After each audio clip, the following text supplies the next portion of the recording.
So, I think we need to empathize with the tech elites. And by that, I don't mean compassion. I mean cold Machiavellian empathy. The situation that the world is in could be understood a lot more if we try to empathize with those in power of basically everything. People like to point out different groups or governments or different things like that. But in this case, those with power are the tech elites. I think that should be obvious. If all the money is flowing, and we're talking about things like the AI bubble.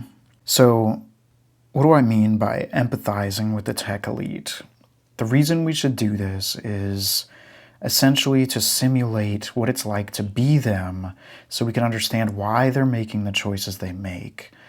A lot of people just boil it down to money, which I think is a little bit absurd, especially if you think of how money is basically just paper, it's just currency. What they're really gaining is power, and not just for power's sake. Nobody wants powers for power's sake. I feel like that idea doesn't even make sense. It's not coherent. People chase things based on what they feel like, ultimately. That's what they do. So, like, people chase food because food tastes good. So, a lot of the time when people want money, they actually just want food or various other things that actually change how they feel. So, in the case of tech elites, are they just chasing an endless supply of food? No, that is not what they're chasing. At least a little bit not what they're chasing. What they are chasing is almost a religious idea of singularity. The thing is, all of our behaviors come down to kind of weighing this kind of like weighing of costs and benefits, right? So, in this case, the thing about singularity is there's promise of basically heaven. That's essentially what is being pursued. But what is heaven? Heaven is, on some level, endless resources, endless freedom, and essentially whatever you might desire. Now, of course, like each individual religion's concept of heaven will differ, and that might not apply to things. Like if people desire something bad, they won't reach heaven and be able to get those bad things, right? And honestly, that's kind of an interesting idea here because that probably will apply to what's going on in society now.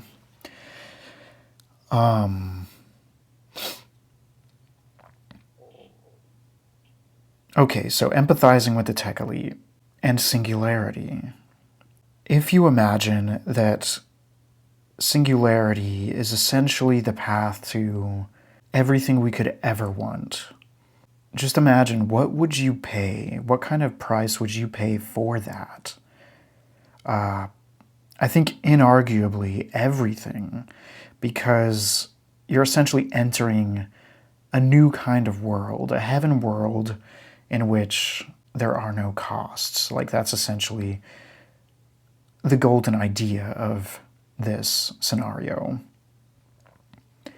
So because of that, when people are kind of assessing the cost benefits, it's like what people are willing to pay rises sharply. But the other thing to keep in mind is that there's the possibility that someone else creates their version of heaven first, and that version of heaven is completely incompatible with yours. And in that scenario, that means the stakes are incredibly high because it's probably irreversible. And maybe that's not true, but you would obviously need to do something really drastic to reverse a kind of new world. And I mean, that's the scenario we're already in, is that people are chasing that new world now. And so, because the stakes are incredibly high, it's almost like they don't have a choice. I think the tech elites essentially don't have a choice. They could forfeit everything and just say, I'll let someone else win, right? Like, someone else can create the ultimate power for which no humans could ever escape again, or something like that. Like, that's the horrifying possible scenario. So I think in the case of America, we see America getting kind of unhinged, right? We see, like, we've just now taken Venezuela, apparently. And I think it actually makes a lot of sense given this kind of narrative. Now, the way the world was some kind of something close to a homeostasis where we were probably close to as stable as things could have been, in a way that essentially everyone's incentives are intertwined in a way that encourages us to not dismantle the system. And as such, people did not do that because their interest was to protect their status quo. Like, essentially everyone freaking out right now is freaking out because the status quo is dissolving before their eyes, and that freak out that people are having is exactly why it was staying that way. We wanted it to, essentially.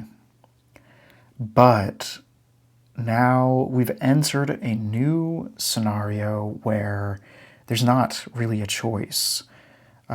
You can't stay with the status quo. Now, you just have to go along with the changes. And so all the powerful people are trying to see if they can control the future. And ideas of the singularity that are kind of proposed by, let's say, like Elon Musk, are things like a future where no one has to work, and problems like cancer or even death itself are just solved. So we would never have to fear death again. We would never run out of things, maybe. Obviously, there would be potential limits to that, but we'd probably be a lot better off if the singularity happens in our favor. People would have immense freedom to just do whatever they want. Be that creative things, or even if they wanted to work, they probably just could at their whim. And I don't know, that's a kind of world that a lot of people don't know how to process, I think, because they think life will be meaningless. I don't think so. I don't think the social order will collapse. Like, for example, the life cycle of humans is essentially that people undergo their childhood and then slowly age out of that, and then they have to work for a living and do things that a lot of people might think are not as pleasing. And so if you think of it that way, it's not like we don't really typically imagine childhood as this. I mean, granted that some people's lives sucked, and I'll say mine included, but generally speaking, we don't envision childhood to be this horrible thing that happens. Like, a lot of people reminisce and have nostalgia for their, like, freedom and different things that they had during childhood. We didn't have to look for resources. We didn't have to do any particular thing to survive. We were protected by parents or guardians. And I think the idea is that AI and robots will essentially become guardians of humanity. That's at least one scenario of utopia that certain elites are chasing. And so if you think of it like that, it's like people will just be in permanent childhood or something like that. We would become domesticated like dogs or puppies or whatever. Potentially, if it went the way that certain people would expect it to. And that could sound horrifying, but just consider that what I'm saying now is very vague. Like, as I said, childhood wasn't good for everybody. And so it's like these are just vague ideas that I'm talking about. Most likely, the things that people want are the things that would happen, except in the case that what they want infringes on someone else in a way that prevents them from getting what they want. So, yeah, I think the whole thing with Venezuela, the reason it makes sense, and I do think that Trump was likely persuaded to believe in something like singularity, especially given this Project Genesis, which is so clearly a reference to literally Genesis in the Bible. So it's like the creation story of the next world. That's the idea. But the thing with Venezuela, the reason that making an unhinged choice like that, a choice that could remove us from our status quo, is because it's believed that it's worth it. The thing that will probably happen is that the United States will have to colonize the whole world, essentially. That's what's going to happen in order for it to play out. So I think that the order that will happen is going to be based on the convenience towards the end goal. So like in the case of Venezuela, it's probably that it was easy. That's it. And then you already see a lot of the tech elites, like say Elon Musk, are kind of trying to culturally program places like the United Kingdom to be no longer in favor of their own governments, which will eventually play a part once the uprising occurs.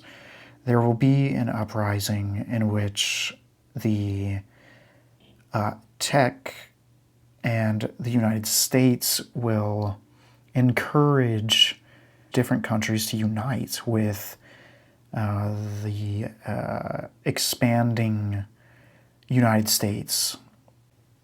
I think that there will be a series of easy targets first, and while that's happening, I think that AI might have already reached a point that it completely revamps our ability to do things that like intelligence and surveillance and FBI, CIA type stuff.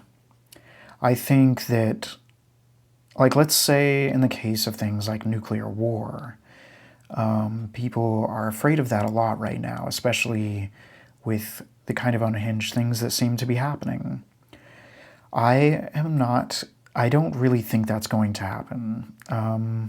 I think the risk of it will remain, and people might try to make it happen, but I think what is more likely is that AI has facilitated, and I should say AI and companies like Palantir and different surveillance data type companies have led us to a scenario where everybody's private conversations are probably completely compromised already. And because of that, and because of the knowledge gained from like engineering culture through like Facebook and different social media platforms and different experiments that likely have happened that are very probably CIA infused and stuff like that, I think that because of all that, the social psychological awareness and intelligence and surveillance, all this stuff together, I think makes it so that probably anybody who is in favor of trying to do nuclear war would actually just fail to do so. Maybe they would disappear, or people would turn against them. I think they would just be stopped. And I believe I've seen a commercial, and I can't remember if it was legitimate. There's a lot of AI stuff out there, obviously, but it was a commercial that I think was from Palantir about stopping wars before they start by basically using intelligence and acting upon it in ways that would stop wars. And I kind of think that Venezuela was the first test. I don't know what happened, but I can imagine that they reached a tipping point where they deemed that it was very easy and possible to just take the country. And I think because AI is expanding in the United States here, it's most likely that any place that doesn't have sufficient intelligence in that regard, in regards to artificial intelligence and just general CIA type stuff, I think that those governments will probably be very easy to compromise. And I think that there's like a general awareness probably within the government in America that this is the case and that they need to quickly move faster to capture the entire West first. And then who knows what will happen when it comes to basically China and America. Now, I do get afraid that the kind of ideologies of today could bleed into a future that I think there's a possibility that the ideologies today will dictate what the AI future is like. Like, let's say capitalism or democracy or all these different things that are common in the West. I think that those things likely won't apply to the AI future, especially if it becomes like the singularity, like something heaven-like. It's like, I think obviously these things will be outdated and obsolete. So I almost wonder if it actually matters who gets there first, because probably things will get overwritten really quickly. Like all of the things that we worry about in today's world might not apply in the future. But it's a little bit scary because the rules of today's world are still in effect. And I feel a lot of people, including myself, are kind of horrified at the way that's playing out. Because the implication is that all of the power that AI brings will just amplify all of the bad aspects of today's world. I don't know if that's really the case. I feel like it will be so different, and probably AI will be making choices that surpass our ability to do that, that the kind of human systems will likely just dissipate layer by layer, get it stripped away for something new.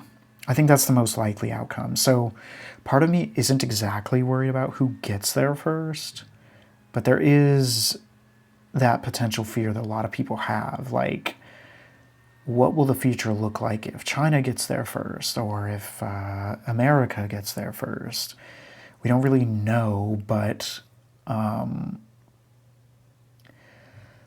I kind of just think that humans don't want a hell world, except to really hurt people, which I think there's a lot of them, maybe even elites like that, but I think that once things start to improve, I don't think people will want suffering to exist anymore.